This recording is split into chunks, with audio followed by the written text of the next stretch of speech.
ಬಾಬಣ್ಣ ಬಾಬಣ್ಣ ಬಾಬಾ ಬಾಬಣ್ಣ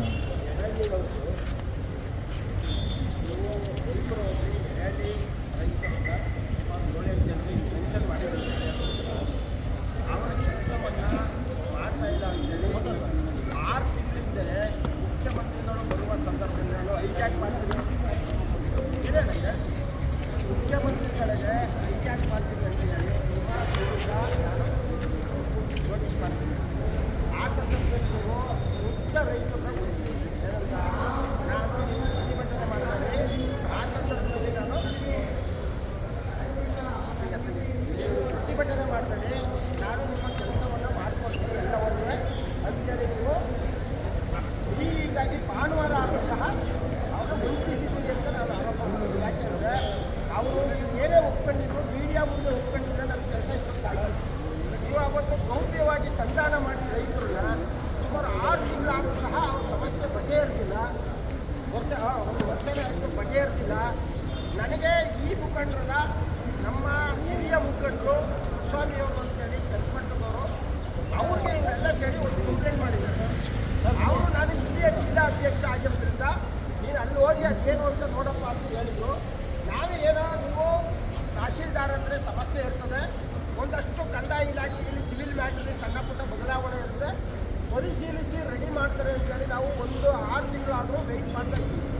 ಆದರೆ ನೀವು ಈವರೆಗೂ ಇವರ 5 ರೈತರ ಸಮಸ್ಯೆಯನ್ನು ಬಗೆಹರಿಸ್ತಾರೆ ಅಂದರೆ ಇದು ನಿಮ್ಮ ಕಾರ್ಯವೈಖರಿಯದ ವ್ಯಕ್ತಿತ್ವವನ್ನು ಎತ್ತಿ ಹಿಡಿತಾರೆ ಮತ್ತು ಇದು ಉಗ್ರವಾದಂಥ ಪ್ರತಿಭಟನೆಯ ರೂಪರೇಖೆಗಳು ತೋರ್ತದೆ. ಕಾರಣ ಏನು ಅಂದರೆ ಅಲ್ಲಿ ಕಂದಾಯ ಇಲಾಖೆಯವರು ಮೀಡಿಯಾ ಮುಂದೆ ಹೇಳ್ತಾರೆ ಇಡೀ ದೇಶದ ಎಲ್ಲ ರೈತರ ಕೋಡಿ ಕಾರ್ಯವನ್ನು 1 ಕೋಟಿಗಳನ್ನ ಒಂದು ತಿಂಗಳಲ್ಲಿ ಮಾಡಬೇಕು ಅಂತೇಳಿ ನಿಮಗೆ ನಿರ್ದಿಷ್ಟವಾಗಿ ಜಗಜ್ಜಾಹೀರಾಗಿ ಸಂದರ್ಶನ ಕೊಟ್ಟಿರ್ತಾರೆ, ಆದೇಶನೂ ಮಾಡಿರ್ತಾರೆ. ಆದರೆ ನೀವು ರೈತರು ಯಾವುದೇ ಇದೊಂದೇ ತಾಲೂಕು ಆಫೀಸ್ ಅಂತಲ್ಲ, ನನಗೆ ನರಸೀಪುರ ತಾಲೂಕು ಆಫೀಸ್, ಹುಣಸೂರು ಇರ್ಬೋದು, ಇನ್ನೊಂದು ಕಡೆ ಹೋಗ್ಬೋದು, ಎಲ್ಲ ತಾಲೂಕು ಕಚೇರಿಗಳಲ್ಲೂ ರೈತರು ಸ್ವತಂತ್ರ ಬಗ್ಗೆ 80 ವರ್ಷ ಆದರೂ ಅಲಿಯೋದು ಮಾತ್ರ ತಪ್ತಾ ಇಲ್ಲ. ಆಮೇಲೆ ಈ ಕಾಲದಲ್ಲಿ ನಿಮಗೆ ಸರಳೀಕರಣ ಮಾಡಲಿಕ್ಕೆ ಒಂದು ಅವಕಾಶ ಕೊಟ್ಟವ್ರೆ, ದಿಶಾಂಕ್ ಅಂತ ಕಂಡಿದ್ದಾರೆ. ಆ ದಿಶಾಂಕ್ನಲ್ಲಿ ಇದು ತಹಶೀಲ್ದಾರ್ ಕಚೇರಿನೇ ಅಂತ ಸ್ಪಷ್ಟವಾಗಿ ಹೇಳ್ತಾರೆ, ಇದು ಪೊಲೀಸ್ ಸ್ಟೇಷನ್ ಅಂತ ಸ್ಪಷ್ಟವಾಗಿ ಹೇಳ್ತಾರೆ. ಹಂಗಿದ ಮೇಲೆ ನೀವು ADLR ಅಥವಾ ನೀವು ಅಥವಾ VA 3 ಜನ ಹೋಗಿ ಒಂದು ಸ್ಪಾಟಲ್ಲಿ ದಿಶಾಂಕನ್ನು ಚೆಕ್ ಮಾಡಿದ ತಕ್ಷಣ ಇದು ಯೋಗ್ಯದ ಭೂಮಿ ಅಂತೇಳಿ ಸ್ಪಷ್ಟವಾಗಿ ನಿಮ್ಗೆ ತೋರ್ತದೆ. ಆ ಪ್ರಕಾರವಾಗಿ ನೀವು ನಿಮ್ಮ ದಾಖಲಾತಿಗಳನ್ನ ಪರಿಶೀಲಿಸಿ ಆ ನೈಜ ರೈತರ ಪರವಾಗಿ ಕಾನೂನು ಪ್ರಕಾರವಾಗಿ ಏನು ಮಾಡಬೇಕಂತ ಆ ಕ್ರಮ ವಹಿಸಬೇಕು. ಜೊತೆಗೆ ಇಲ್ಲಿ ಏನಂದರೆ ಯಾರೋ ದುಷ್ಕರ್ಮಿಗಳು ಇವ್ರ ಮೇಲೆ ಧಮಕಿ ಹಾಕಿ ಪೊಲೀಸ್ ಇಲಾಖೆಯನ್ನು ದುರ್ಬಳಕೆ ಮಾಡ್ಕೊಂಡು ದುರ್ಬಳಕೆ ಮಾಡ್ಕೊಂಡು ಕೋರ್ಟ್ಗೆ ಹೋಗಿದ್ದಾರೆ. ಉಚ್ಚ ನ್ಯಾಯಾಲಯ ಹಾಗೂ ಸರ್ವೋಚ್ಚ ನ್ಯಾಯಾಲಯಗಳು ರೈತರ ಪರವಾಗಿ ನೈಜ ರೈತರ ಪರವಾಗಿ ದಾಖಲೆಗಳನ್ನು ಪರಿಶೀಲಿಸಿ ಆದೇಶಿಸಿದ್ದಾರೆ. ಅದು ಈವರೆಗೂ ಏನಿದ್ದಾರೆ ಈಗ ಅವ್ರನ್ನ ಮೆನ್ಷನ್ ಮಾಡ್ತೀವಿ. ನಮ್ಮ ಸಂಘಟನೆ ಕೂಡ ನಿಮಗೆ ಆಗ್ರಹ ಮಾಡ್ತದೆ, ಕೂಡಲೇ ನೀವು ದುರಸ್ತಿ ಏನು ಮಾಡಬೇಕು. ನಾವು ಅವ್ರ ಹತ್ರ ಮಾತಾಡಿದ್ದೆ ಬಂದು, ಆದರೆ ಇದು ಯಾಕೋ ಸರಿ ಬರ್ತಾ ಇಲ್ಲ ಅಂತ ನಮ್ಗೆ ಮಾಹಿತಿ ಬಂದಿದ್ದರಿಂದ ನಮ್ಮ ಮೇಲೆ ನೀಡಿದ ಯಾರಿದ್ದಾರೆ ನಮ್ಮ ಹಿರಿಯ ಮುಖಂಡರು ಅವ್ರ ಆದೇಶಿಸಿದರೆ ನಮ್ಮನ್ನು ಆಗ್ರಹಿಸ್ತಾ ಇದ್ದೀವಿ.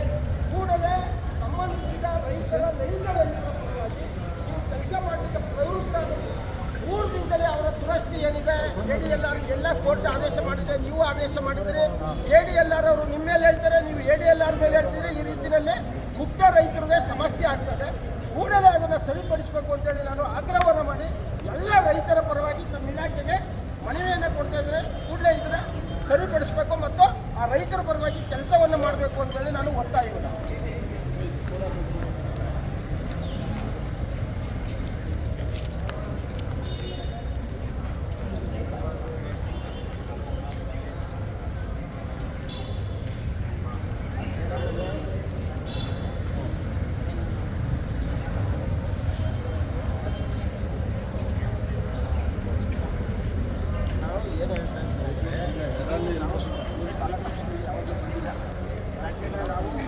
ಬಂದಿಲ್ಲ ಅಂದರೆ ನಾವು ಮೇಲ್ಮಟ್ಟದಲ್ಲಿ ಮಾತಾಡಿ ಎಲ್ಲ ಕೆಲಸ ಮಾಡ್ತೀವಿ.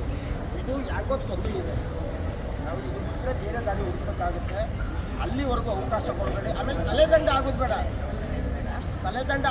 ಯಾಕಂದ್ರೆ ನಾವು ಮಾಡ್ಕೊಳ್ತಾನೆ ನಾವು ನಿಮ್ಮ ಆಫೀಸ್ಗೆ ದಿನ ಸುತ್ತಲ್ಲ ಆ ರೈತರಲ್ಲ ನಾವು ರೈತರು ಮಾಡ್ಕೊಡ್ತೀವಿ. ರೈತರು ಅಲಿಸುಲ್ಲ ಅಂದ್ಬಿಟ್ಟು ಇವಾಗ ರೈತರು ಭಾಳ ಕಡ್ಕೊಳ್ತಾ ಇರೋದು ಭಾಳ ಕಷ್ಟ. ನಮಗೆ ಇಲ್ಲೇ ಕೆಲಸ ರೈತರಿಗೂ ಮಕ್ಕಳ ಶಾಲೆ ಉಳಿಸ್ಬೇಕು, ಆಸ್ಪತ್ರೆ ಉಳಿಸ್ಬೇಕು. ಈ ನಿಟ್ಟಿನಲ್ಲಿ ದೊಡ್ಡ ಮಟ್ಟದ ರಾಜ್ಯ ಮಟ್ಟದಲ್ಲಿ ಆಂದೋಲನ ಹಾಕೊಂಡಿದ್ದೀವಿ, ಪಾದಯಾತ್ರೆ ಹಾಕೊಂಡಿದ್ದೀವಿ. ಆಮೇಲೆ ನೀವು ಎಜುಕೇಟೆಡ್ ಆಗಿ ರೈತರು ಆದೇಶಿಸೋದಲ್ಲ ಇಲಾಖೆಗೆ, ಅದು ನಿಮ್ಮ ವಿದ್ಯಾರ್ಹತೆಗೆ ಅವಮಾನ. ಯಾಕೆ ಅಂದರೆ ನಾನು ಕಂಡವ್ರ ಕೆಲಸ ಮಾಡೋಕ್ಕೆ ಬಂದಿರೋದು. ನಾನು DAD ಏನೂ ಇಲ್ಲ, ಸಂಬಳನೂ ಇಲ್ಲ. ನಾನು ಇನ್ ಟೈಮ್ಗೆ 11:30 ಅಂದರೆ 5 ನಿಮಿಷ ಹೆಚ್ಚು ಕಮ್ಮಿ ಇಲ್ಲಿ ಬಂದಿದ್ದೀನಿ. ಒಂದು ವರ್ಷದಿಂದನೂ ರೈತರು ಈ ರೀತಿ ಸಾಯ್ತಾವ್ರೆ ಅಂದರೆ ನಾವು ಏನಪ್ಪ ವಿದ್ಯಾವಂತರಾಗಿ ನಾವು ಸ್ಯಾಲ್ರಿ ತಗೊಂಡು ನಮ್ಮ ವಿದ್ಯೆಗೆ ಬೆಲೆ ಇಲ್ವಲ್ಲ. ಎಲ್ಲರೂ ಅಸಹ್ಯವಾಗಿ ಬದುಕೋದನ್ನ ಬಿಡಿ ಅಂತ ಹೇಳ್ತಾ ಇದ್ದೀವಿ, ಎಚ್ಚರಿಕೆ ಕೊಡ್ತಾ ಇದ್ದೀವಿ. ನೀವು ಯಾರು ಸಂಬಂಧಪಟ್ಟವ್ರು ಇದ್ದರೆ ಕೂಡಲೇ ಸಭೆ ಸೇರಿ ಅದನ್ನು ದಯವಿಟ್ಟು ಪುನಃ ಈಗ ಹೇಳಿದ್ದೀವಿ ನಾವು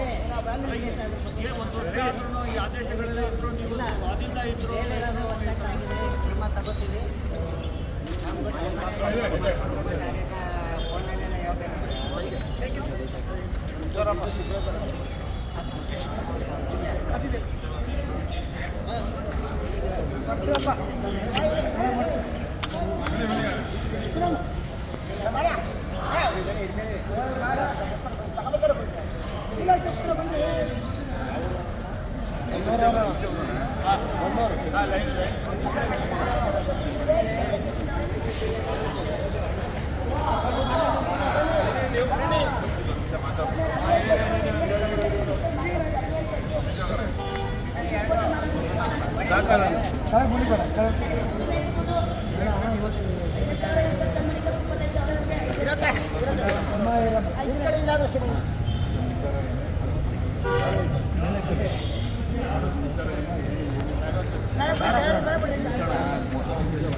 ನಮಸ್ಕಾರ.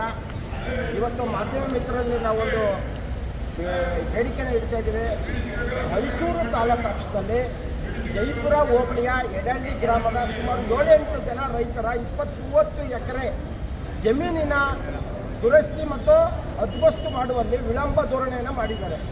ಕಾರಣ ಏನು ಅಂದರೆ ಇವರು ಯಾವುದೋ ದುರುದ್ದೇಶಪೂರಿತವಾಗಿ ಐಷಾರಾಮಿ ಜನರ ಮಧ್ಯದಲ್ಲಿ ಬದುಕುವ ಉದ್ದೇಶದಿಂದ ನಮ್ಮ ನೈಜ ರೈತರನ್ನು ಬಲಿಪಶು ಮಾಡಲಿಕ್ಕೆ ಹೊರಟಿದ್ದಾರೆ.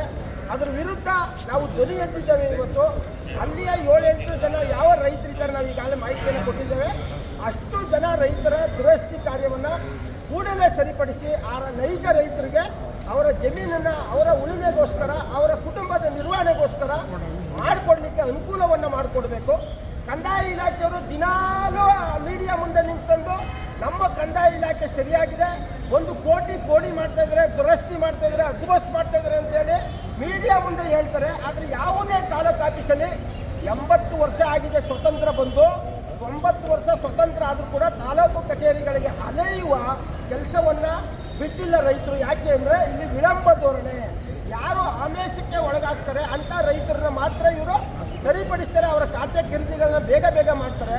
ಯಾರು ಹಣ ಕೊಡೋದಿಲ್ಲ ಅವರ ವಿಚಾರದಲ್ಲಿ ಇವರು ನಿಲುವನ್ನು ವಿರೋಧ ಧೋರಣೆಯನ್ನು ಮಾಡ್ತಾರೆ ಮತ್ತು ಕಚೇರಿಗೆ ಅಲೆದಾಡಿಸ್ತಾರೆ. ಅದರ ವಿರುದ್ಧ ಇವತ್ತು ನಾವು ಮೈಸೂರು ತಾಲೂಕು ಕಚೇರಿಗೆ ಬಂದು ಕರ್ನಾಟಕ ರಾಜ್ಯ ರೈತ ಸಂಘ ಮೈಸೂರು ಜಿಲ್ಲಾಧ್ಯಕ್ಷರು ಹಾಗೂ ಪದಾಧಿಕಾರಿಗಳು, ಮೂಲ ಸಂಘಟನೆ ಪದಾಧಿಕಾರಿಗಳು, ಅಧ್ಯಕ್ಷರು ಒಂದು ಎಚ್ಚರಿಕೆಯನ್ನು ಕೊಟ್ಟಿದ್ದೇವೆ. ಅವ್ರಿಗೆ ನಾವು ಮನವಿ ಕೊಡೋದಿಲ್ಲ, ಮನವಿ ಕೊಡೋಕ್ಕೆ ನಾವೇನು ಪೋಸ್ಟ್ಮ್ಯಾನ್ ಅಲ್ಲ, ಒಂದು ಎಚ್ಚರಿಕೆಯನ್ನು ಕೊಟ್ಟಿದ್ದೇವೆ. ಕೂಡಲೇ ನಮ್ಮ ಆಗ್ರಹವನ್ನು ಬೇಡಿಕೆಯನ್ನು ಈಡೇರಿಸ್ತೇನೆ ಅಂದರೆ ಹೆಚ್ಚಿನ ಮಟ್ಟದ ರೈತರು ಮತ್ತು ಜಾನುವಾರುಗಳ ಸಮೇತವಾಗಿ ಇವರ ಕಚೇರಿ ಒಳಗಡೆ ಬೀಗ ಹಾಕುವಂಥ ಕೆಲಸವನ್ನು ಮಾಡ್ತೇವೆ. ಹಾಗಾಗಿ ಒಂದು 3-4 ದಿನದಲ್ಲಿ ಇವರು ನಮ್ಮ ಬೇಡಿಕೆ ಏನಿದೆ ಅದನ್ನು ಈಡೇರಿಸಬೇಕು, ಆ ನಿಟ್ಟಿನಲ್ಲಿ ಕರ್ತವ್ಯವನ್ನು ನಿರ್ವಹಿಸಬೇಕು ಅಂತೇಳಿ ನಾವು ಆಗ್ರಹವನ್ನು ಮಾಡಿದ್ದೇವೆ. ಅವರು ಕೂಡ ಮನವಿ ತಗೊಂಡಂಥ ಸಂದರ್ಭದಲ್ಲಿ ಕೂಡಲೇ ಇದಕ್ಕೆ ಸಂಬಂಧಪಟ್ಟಂಥ ದಾಖಲೆ ಪತ್ರಗಳನ್ನು ಸರಿಪಡಿಸಿ ನೈಜ ರೈತರು ಯಾರಿದ್ದಾರೆ ಅವ್ರಿಗೆ ಉಳುಮೆ ಮಾಡಲಿಕ್ಕೆ ಅವಕಾಶವನ್ನು ಮಾಡಿಕೊಡ್ತದೆ.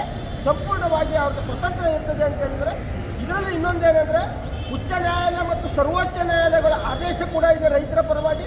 ಅಂಥ ರೈತರ ಪರವಾಗಿ ದುರಸ್ತಿಯನ್ನು ಮಾಡಬೇಕು, ಅದ್ವಸ್ತನ್ನು ಮಾಡಬೇಕು ಅಂತೇಳಿ ನಾವು ಆಗ್ರಹವನ್ನು ಮಾಡಿದ್ದೇವೆ. ಕೂಡಲೇ ದಾಖಲೆ ಪತ್ರಗಳನ್ನ ಸರಿಪಡಿಸಿ ಇವರು ಆ ರೈತರನ್ನ ಉಳುಮೆ ಮಾಡಲಿಕ್ಕೆ ಸಂಪೂರ್ಣವಾಗಿ ಸ್ವತಂತ್ರವನ್ನು ಕೊಡಬೇಕು, ಆ ಕುಟುಂಬವನ್ನು ನಿರ್ವಹಣೆ ಮಾಡಬೇಕು. ಈ ನಿಟ್ಟಿನಲ್ಲಿ ರೈತ ಕುಟುಂಬವನ್ನು ರಕ್ಷಣೆ ಮಾಡಬೇಕು ಅಂತೇಳಿ ನಾನು ಇಲಾಖೆಯನ್ನು ಆಗ್ರಹಿಸ್ತೇನೆ. ತಹಶೀಲ್ದಾರ್ ಅವರಿಗೆ ಮತ್ತೊಮ್ಮೆ ಎಚ್ಚರಿಕೆ ಕೊಡ್ತೇನೆ ಮಾಧ್ಯಮದ ಮುಂದೆ. ಇದು ಕೇವಲ ಸಾಂಕೇತಿಕ ಪ್ರತಿಭಟನೆ. ಪೂರೈಸ್ತೇನೆ ಇದ್ರೆ ನಮ್ಮ ಬೇಡಿಕೆನ ಉಗ್ರವಾದಂಥ ಪ್ರತಿಭಟನೆ ಮಾಡ್ತೇನೆ ಜಾನುವಾರುಗಳ ಸಮೇತವಾಗಿ ಅಂತ ನಾನು ಆಗ್ರಹಿಸ್ತೇನೆ. ನಮಸ್ಕಾರ.